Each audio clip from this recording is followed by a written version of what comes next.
오늘 주신 말씀은 마가복음 4장 26절에서 32절까지의 말씀을 교독하시겠습니다. 신약 59면에 있습니다. 26절에서 32절까지의 말씀을 저와 여러분이 교독하여 봉독하겠습니다.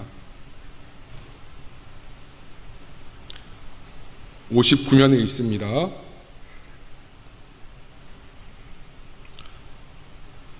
또 이르시되 하나님의 나라는 사람이 씨를 땅에 뿌림과 같으니 그가 밤낮 자고 깨공하는 중에 씨가 나서 자라되 어떻게 그리 되는지를 알지 못하느니라.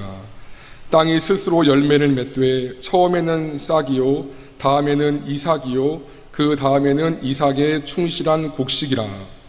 열매가 익으면 곧 낫을 내나니 이는 추수 때가 이르렀음이라. 또 이르시되 우리가 하나님의 나라를 어떻게 비교하며 또 무슨 비유로 나타낼까?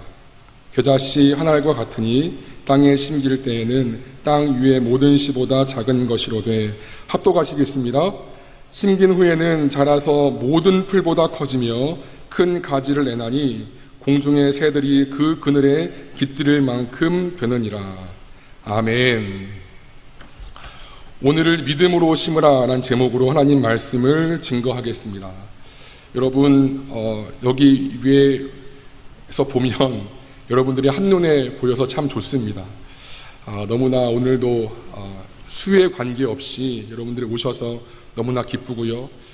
함께 예배 드릴 수 있어서 참 진심으로 감사를 드립니다. 우리 늘 인사하지만 한 번 더 인사했으면 좋겠습니다. 띄엄띄엄 지금 앉아 계시는데요. 하나님의 말씀을 들읍시다 라고 한번 인사해 보시겠습니다. 우리 시작. 하나님의 말씀을 들읍시다. 우리 뒤에 저 준영이도 있고 우리 형제님도 계시고 우리 재민이도 있습니다.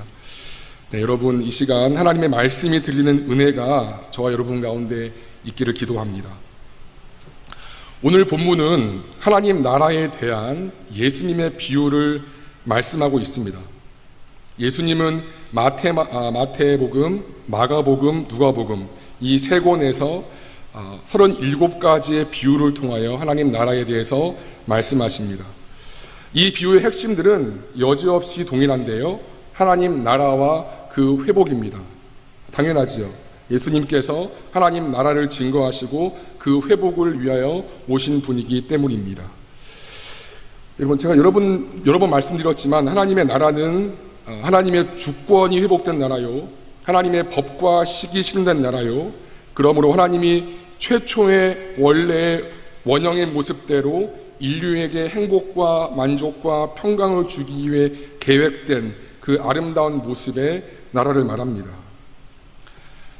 사탄이 지배하는 나라의 특성은 죄와 사망입니다.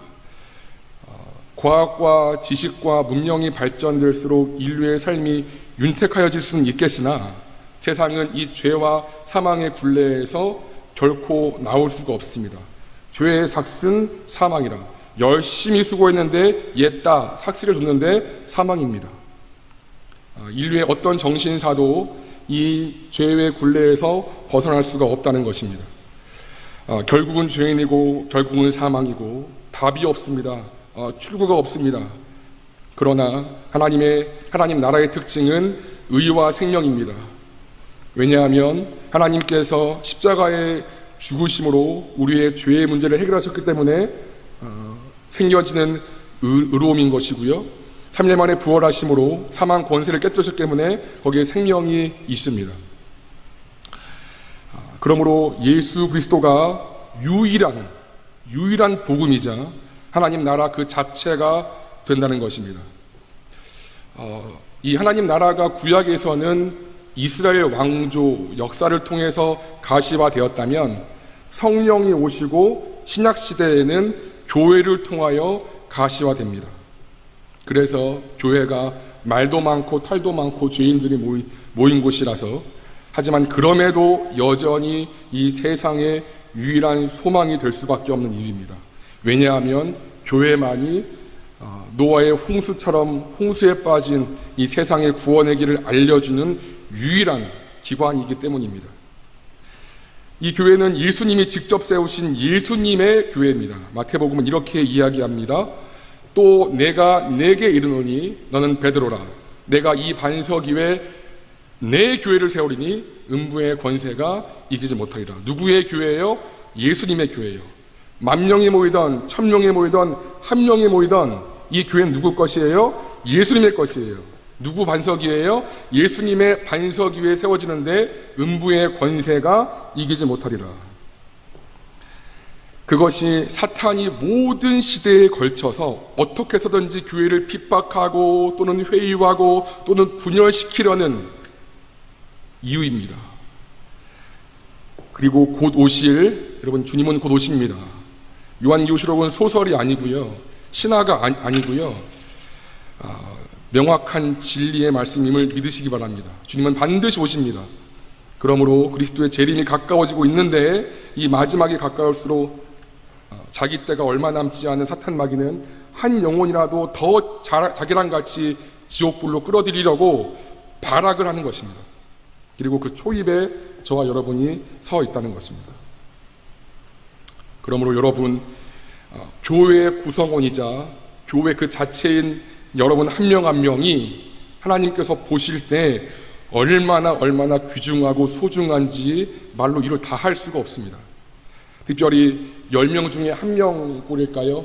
이제는 10%도 안 될 것 같은 이 그리스도인의 그 인구 그 비율에서 얼마나 귀한지 모르겠습니다.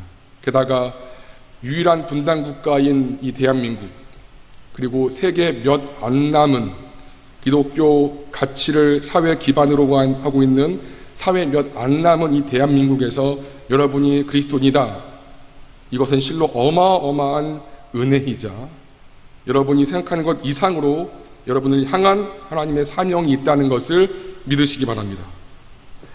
저는 믿음이 없는데요, 저는 너무 힘이 드는데요, 저는 취업만 되면 좋겠어요 라고 생각할지도 모르겠습니다. 물론 인정합니다. 여러분의 현실 문제가 실제지요. 하지만 여러분이 자신을 어떻게 생각하시든 여러분은 여러분의 스스로 생각하는 존재보다 훨씬 큽니다. 하나님께서 여러분을 향하신 희생이 그냥 치우쳐버리기에는 너무나 큰 것이기 때문입니다. 하나님은 내 안에 하나님의 그 나라, 하나님이 성경 66권을 통해서 그토록 외치셨던 하나님 나라가 내 안에 세워지기를 원하시고요, 세워진 나를 통하여서 하나님 나라를 이 땅 가운데 세우시기를 원하십니다. 여러분, 반드시 여러분의 때나 하나님의 때에 이 땅에 통일은 올 거고요, 100년 전 평양 땅에 불어왔던 그 성령의 폭풍의 바람이 저는 다시 한번 불어올 줄로 믿습니다. 하나님이 목숨 걸고 믿음의 유산을 지키고 있는 순결한 신부 같은 북한의 성도들을 통하여, 그리고 여전히 타협하지 않고 있는 이 땅의 남한의 신도들을 통하여 그 부흥의 파도를 끌어가실 텐데, 그 놀라운 쓰임에 저 여러분이 쓰임받기를 소원합니다. 단순히 나 하나 잘 먹고 잘 사는 것 이 정도가 아니에요. 여러분, 어마어마한 지금 시대에 이 구속사 가운데 우리가 있다는 것입니다. 준비된 자는 그걸 볼 수 있겠지요. 하나님 반드시 오실 텐데, 예수님 다시 오실 텐데, 마지막에 이 한반도를 통하여서 놀라운 세계 선교를 반드시 이루실 것입니다. 하나님 나라가 세워지는 인생, 그리고 예수님처럼 하나님 나라를 회복시키는 인생이 되려면 반드시 필요한 것이 있는데요, 하나님의 말씀입니다. 오늘 본문은 우리가 전에 살펴보았던, 여러분 기억나세요? 씨 뿌리는 자 비유 알고 계시죠? 돌짝밭, 그리고 가시덤불밭, 옥토밭, 길가밭, 이 4가지 밭의 비유가 있죠. 여러분, 이 본문이, 그 본문이 지금 읽은 오늘 본문의 앞에 있어요. 그 씨 뿌리는 자의 비유에서 예수님이 이렇게 말씀하세요.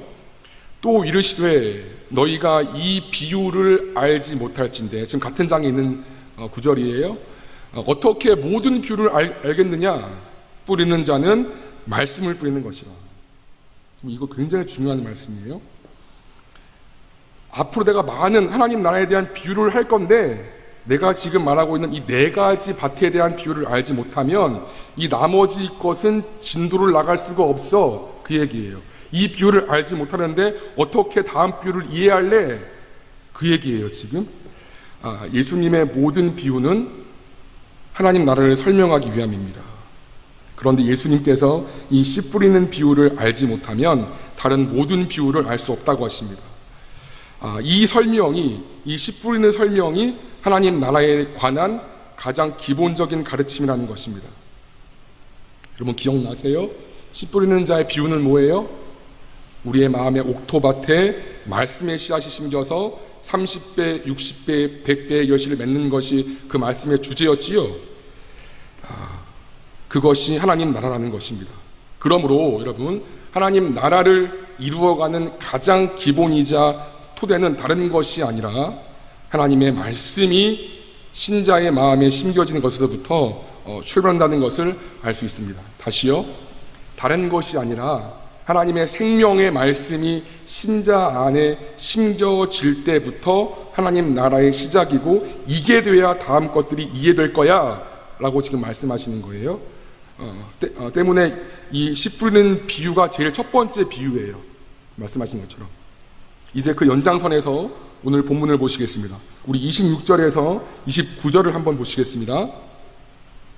여러분 같이 한번 성경 안 덮으셨지요? 같이 한번 읽었지만 또 읽어보겠습니다.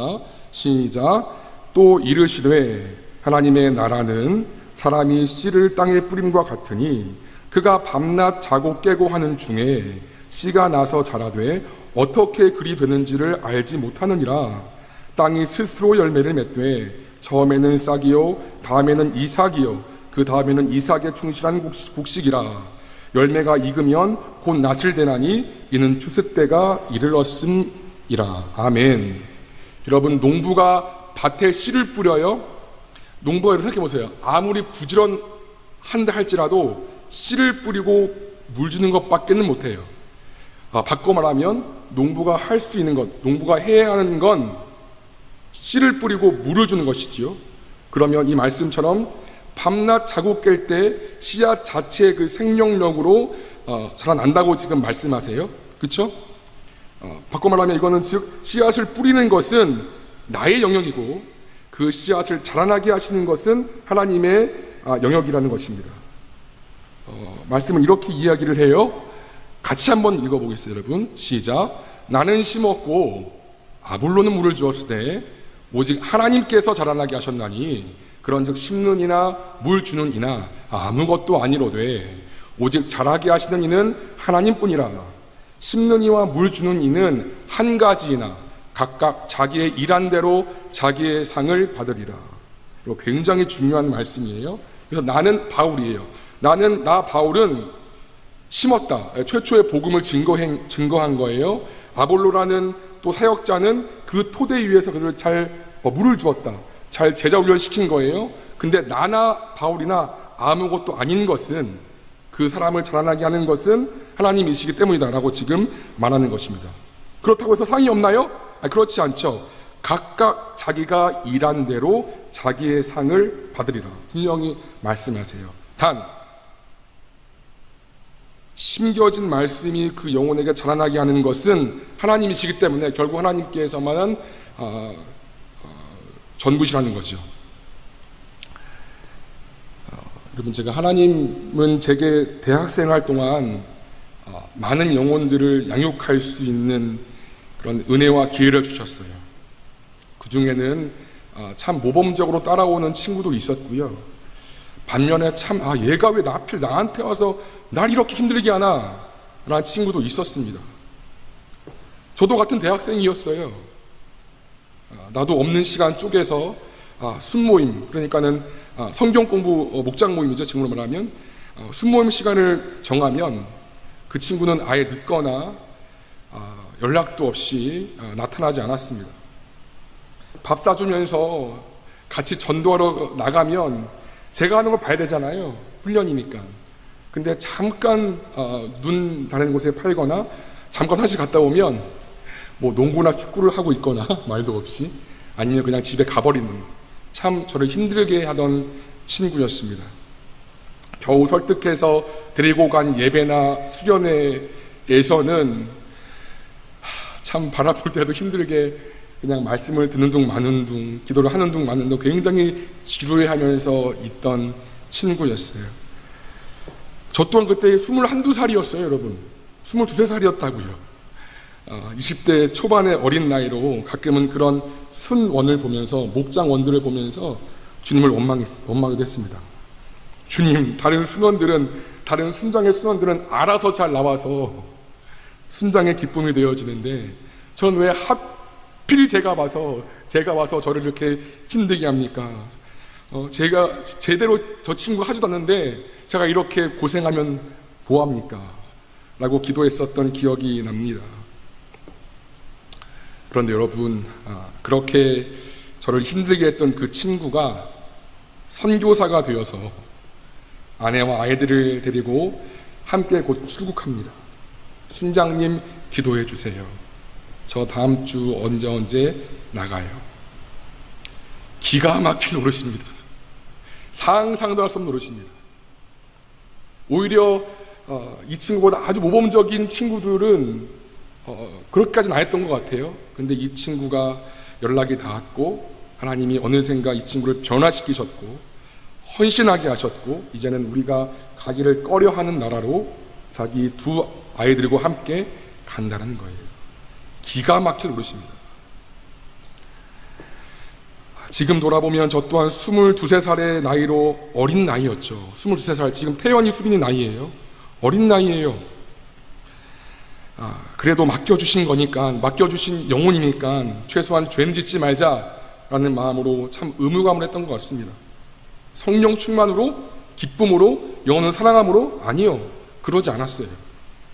그렇게 저는 꾸역꾸역했으나 하나님은 그럼에도 그 친구를 자라게 하신 것입니다.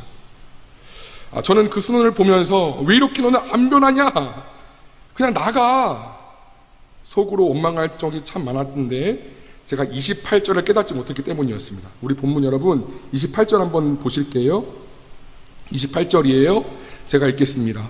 땅이 스스로 열매를 맺되 처음에는 싹이요 다음에는 이삭이요 그 다음에는 이삭에 충실한 곡식이라.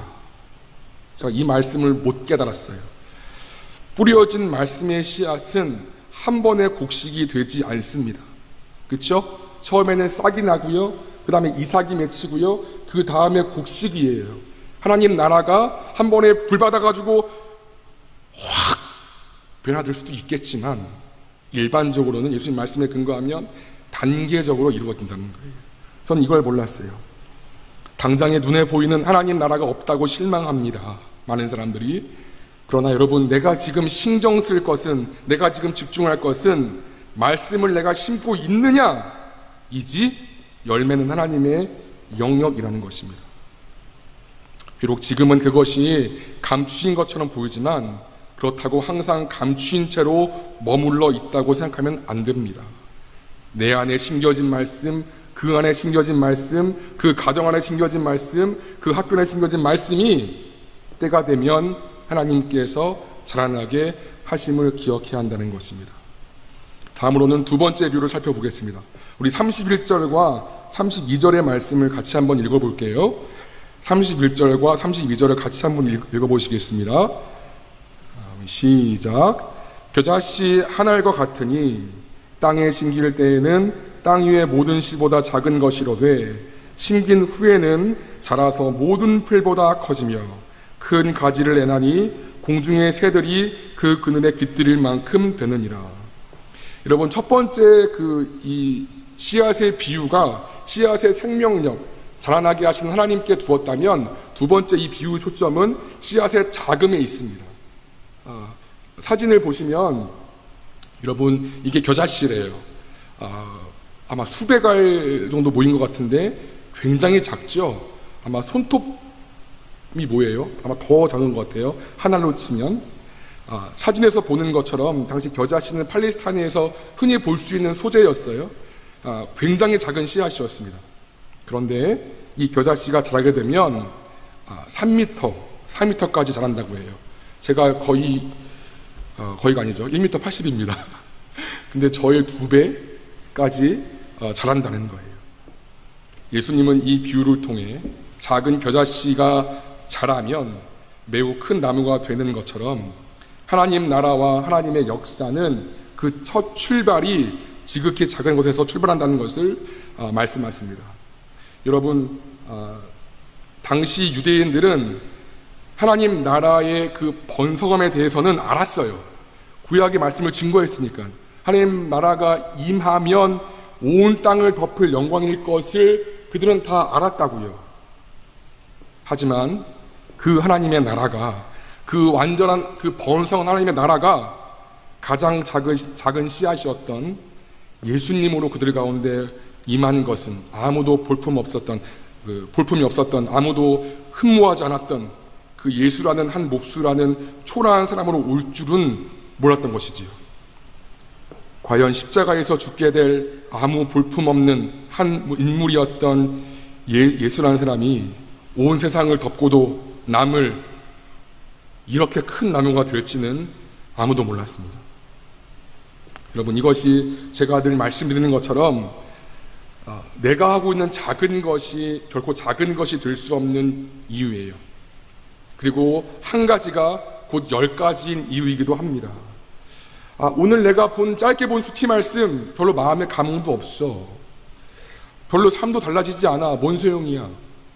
기도 잠깐 했는데 뭐 그냥 그래. 그냥 차라리 귀찮고 피곤해. 누워서 폰 보는 게 좋아. 이런 마음이 있을 수 있지요. 저도 그러니까요. 여러분, 제가 21살에 우연히 구입한 기도 수첩 아시죠? 기도 수첩 나와 있는 한 문장이 있었어요. 하루 2분의 기도가 인생을 바꾼다.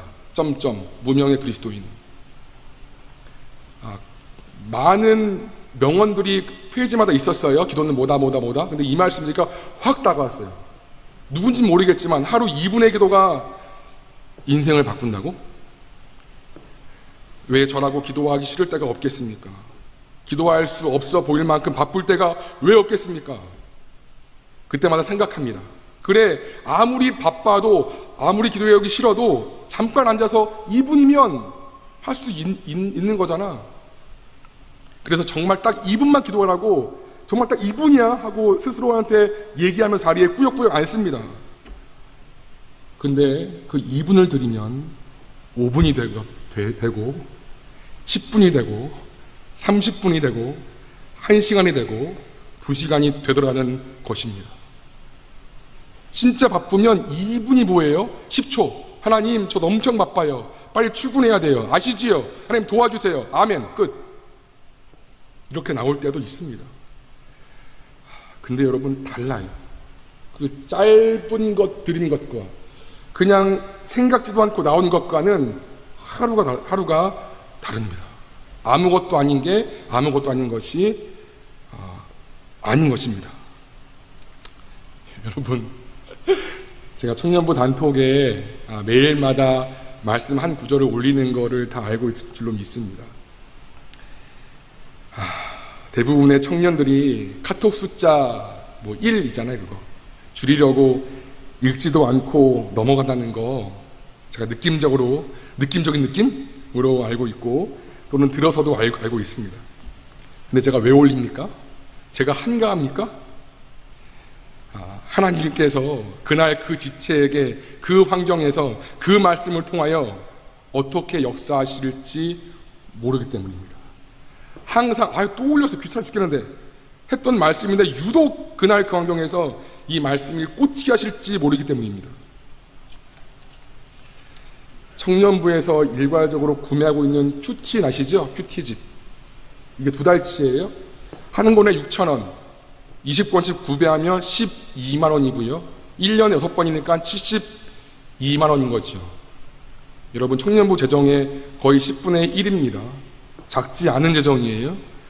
그럼에도 불구하고 많은 청년들이 집에 가져가서 2달 60일 한 번도 이 책 펴보지 않고 놓고 있다는 것도 압니다. 이런 마음도 들었어요. 이제 대외 활동도 시작하는데 돈 많이 드는데 굳이 구입을 또 해야 되나. 그냥 하나님께서 주신 그 성도들의 헌금인데 너무 아깝지 않나, 그냥 재활용으로 들어가는 거 아닌가 하는 마음 솔직히 들었어요. 그럼에도 여전히 제가 이 방침을 바꾸지 않는 것은 동일하지요. 우연히 본 말씀에, 너무 심심해서 본 간증문에 하나님께서 이 작은 씨앗을 어떻게 심으실지를 모르기 때문입니다. 여러분, 하나님의 나라는 이게 뭐야 할 정도로 지극히 작은 것에서 시작하나 그것을 지속하면 어마어마하게 커지고, 우리는 그것을 알지 못하나 하나님은 우리 안에 역사하시어 놀라운 하나님의 나라를 이루신다는 것을 아멘으로 믿으시기 바랍니다. 근데요, 중요한 것이 있어요. 이 앞뒤의 비유의 공통점이 있어요. 씨를 뿌려야 한다는 것입니다. 씨가 작아도 좋아요, 잘 자라는지 확인이 안 돼도 좋아요, 그것은 하나님의 소관이기 때문입니다. 그러나 씨를 뿌리는 것 자체는 내 영역, 내 책임입니다. 두 비유다, 아니 그 앞에 세 비유다 씨를 뿌리는 농부가 있었어요. 애초에 씨를 안 뿌리면 뭐 자라게 할 수도 없는 거예요. 그래서 제가 말씀드리는 겁니다.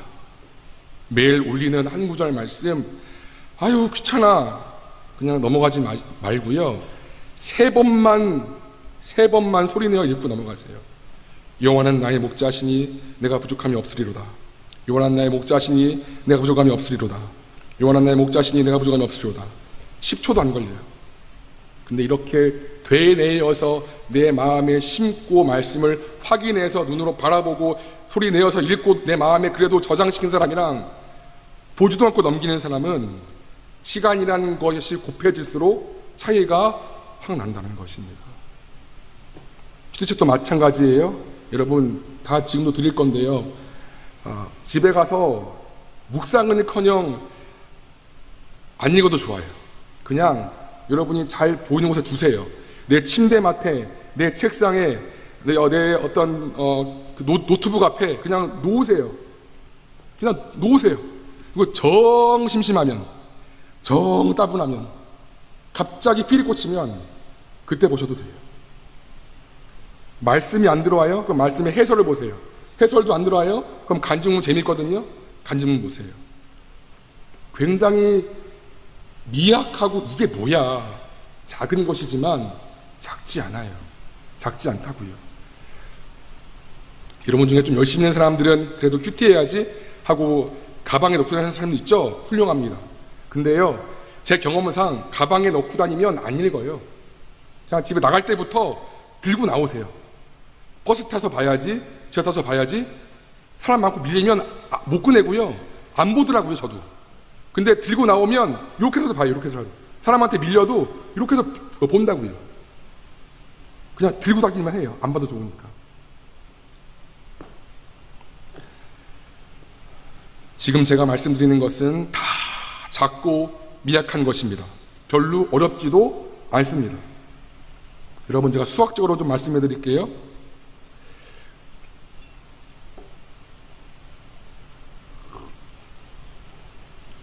하나님의 능력은, 하나님의 역사는 제한이 없지요. 무제한인 거예요. 근데 곱하기 우리가 심는 씨앗을 100이라고 합시다. 많이 심었어요. 오케이. 또는 10을 심었어요. 좀 작게. 또 더 작게 1을 심었어요.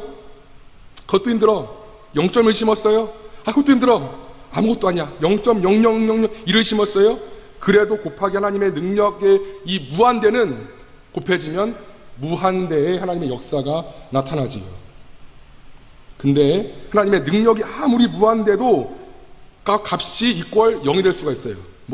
내가 심는 게 아무것도 없으면 0 곱하기 무한대는 0인 거죠. 하나님의 능력이 역사할 건덕지가 없다는 거예요. 어떻게 할 수가 없다는 거예요. 근데 0.00001이라도 한 구절 읽고 끝 해도 어떻게 역사가 될지를 모른다고요. 그러니 제발 좀 읽고 보시라고요. 예수님께서 십자가를 지신 이유는 제가 처음 말씀드렸어요. 이토록 영광스러운 하나님의 나라를 회복하기 위해서입니다. 그렇죠? 그 하나님 나라의 인간의, 저와 여러분의 인류의 진정한 행복과 만족과 평안이 있기 때문에 우리를 사랑하시사 자기 아들을 찢어 죽이셔서 그 나라를 회복시키시는 거예요. 그리고 이 하나님 나라의 가장 토대는 하나님의 말씀이 심겨지는 것이라고 어제 말씀드렸어요. 이게 출발인 거예요. 일단 심겨지면 그 말씀이 작던 크던 그 진행 상황이 눈에 보이던 보이지 않던 하나님의 뜻이 이루어지시고 하나님의 열매를 맺어 가신다는 것입니다. 여러분 적용해 보세요. 하나님께서 여러분을 하나님 나라의 위대한 회복을 위해서 단순히 취업 잘 되고 연봉 높고 그 정도 아니에요, 여러분. 진짜 놀라운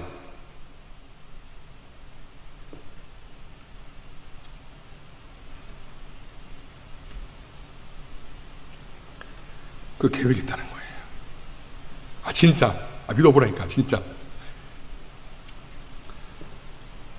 이렇게 사용하고 싶어 하시는데 오늘 여러분은 무엇을 심으셨습니까? 나의 영혼에, 내게 맡겨주신 그 영혼에 말씀을 심고 기도를 심고 사랑을 심으셨습니까? 그래서 지금 당장 눈에 안 보여도 하나님의 선한 결과를 기대할 수 있는 인생입니까? 아니면 죄와 욕심을 심고 정욕을 심고 음란을 심고 혈기를 심고 악한 결과를 내는 인생입니까? 한번 생각해 보세요. 갈라디아서 말씀에 중요한 말씀이 있어요. 제가 읽겠습니다. 스스로 속이지 말라. 하나님은 업신여김을 받지 아니하시나니 사람이 무엇을 심든지 그대로 거두리라. 자기의 육체를 위하여 심는 자는 육체로부터 썩어질 것을 거두고 성령을 위하여 심는 자는 성령으로부터 영생을 거두리라. 우리가 선을 행하되 낙심하지 말지니 포기하지 아니하면 때가 이름에 거두리라. 아멘. 다 아멘. 낙심하지 마요. 포기하지 마요. 예배에 넣은 열댓 명 제가 포기할까요? 아니요. 때가 이름에 거두리라. 아멘. 여러분, 콩 심은 데 콩 나고 팥 심은 데 팥 나는 우리 예속담이 있지요.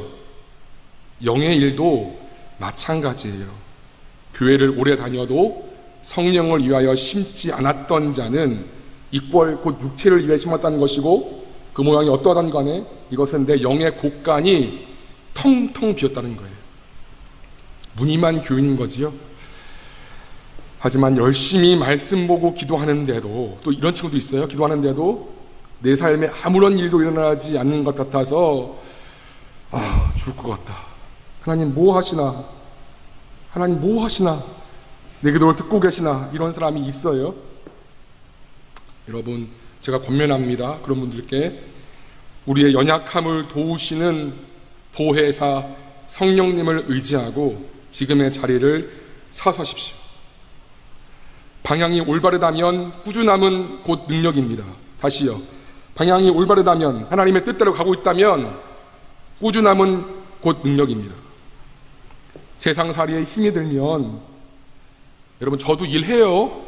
저도 교회에서 물론 교회 일 힘들지만 저도 일한다고요. 여러분, 월요일은 학교 가고요, 화수목금 일한다고요. 여러분의 그 삶을 모르는 것이 아니에요. 선생님은 교회만 있으니까 모르잖아요. 아니에요. 있어도 일해요. 여러분, 얼마나 힘든지 안다고.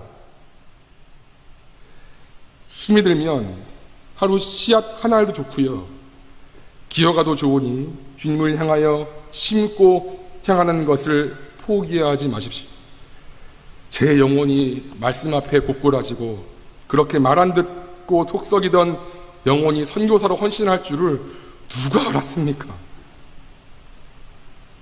암기하세요. 낙심하지 말지니 포기하지 아니하면 때가 이름에 거두리라. 하나님이 여러분을 구원하시고 여러분의 삶을 기대하시고 여러분의 삶을 포기하지 않으시는 것처럼 저도 주님을 위해, 여러분을 위해서 포기하지 않겠습니다. 그리고 제 믿음의 분량을 따라 열심히 섬기겠습니다. 그러니 여러분도 여러분의 삶의 자리에서, 여러분의 가정에서, 여러분의 일터와 학교에서, 여러분의 개인적인 영역에서 하나님을 향하여, 여러분의 영혼을 향하여, 내게 맡겨주신 그 영혼을 향하여 중단하지 말고 오늘을 심으십시오. 작아도 좋으니 괜찮습니다. 그러면 여러분 29절을 볼게요. 이런 결론이 나요. 열매가 익으면 곧 낫을 대나니 이는 추수 때가 이르렀습니다. 때가 되면 농부가 봤을 때 다 익었구나 라고 하면서 이 부흥의 열매를 거두신다는 말씀이에요. 얼마나 기뻐요. 얼마나 기뻐요. 때가 되면 그 열매를 내가 거둔다고요. 근데 아이고 힘들어 그만. 이거 지는 거라고. 이거 지는 거야. 누구한테? 마귀한테 지는 거라고. 지는 거라고. 여러분 이 악물고 성령님을 의지하고 여러분에게 지켜주신 그 자리를, 영적인 것들을 성령을 위하여 사수하고 지키시고, 뭐라고요? 기본 말씀. 한 단어 좋아요. 한 구절 좋아요. 너무 힘들면 그냥 듣기만 하라고요. 그 영혼을 심는 은혜가 우리 가운데 있기를 소원합니다. 제 역할은 여기까지인지도 모르겠어요. 담 교육자가 와서 놀라운 부흥의 열매를 거둘지 모르겠어요. 나는 심었고 그는 물을 주었으되 저나 그나 하나님께 영광을 돌릴지어다. 여러분의 삶에 이러한 은혜가 있기를 소원합니다.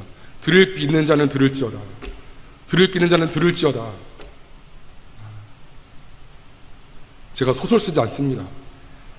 하나님 간단 앞에서 거의 거짓말합니까? 밤을 새서 기도하고 말씀을 준비합니다. 그러니 꼭 이 말씀을 붙들고 오늘을 심는 은혜가 있기를 바랍니다. 아멘. 아멘. 우리 기도하고 우리 찬송하고 기도하시겠습니다.